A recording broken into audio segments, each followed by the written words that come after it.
33% வந்துட்டு வனப்பரப்பு இருக்கணும்ன்ட்டு அங்கே சென்ட்ரல் கவர்மெண்ட்லேருந்து இது பண்ணி ஒவ்வொரு ஸ்டேட்லேயும் பண்ணிகிட்டு இருக்கோம். நம்ம இதில் வந்துட்டு 17.6 கிட்ட இருக்குது தமிழ்நாட்டில்.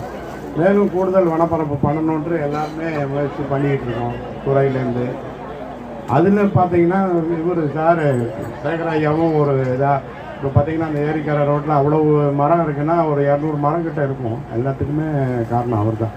இந்த மாதிரி அவங்கவுங்க ஒரு பங்கு அந்த வனப்பரப்பு இது பண்ணுறதில், அந்த க்ரீன் கவர்னு சொல்கிறாங்க, அதை இது பண்ணுறதில் முயற்சி எடுத்து பண்ணால் மக்களுக்கு எல்லாருக்குமே அது ஒரு பெரிய உதவிகரமாக இருக்கும். ஏன்னா ஈக்காலஜிக்கல் பயாலஜி சொல்லிவிட்டு நமக்கு வந்துட்டு மெயினாக இந்த கார்பன் டை ஆக்சைடு எடுத்துக்கிறது மரம் இல்லையா, எடுத்துக்கிட்டு நமக்கு ஆக்சிஜனை கொடுக்குது. அது வேறு எந்த இதுவும் அந்த மாதிரி ஒரு பணி செய்கிறதில்ல. அதனால் மரம் வளர்க்குறவங்க ஒரு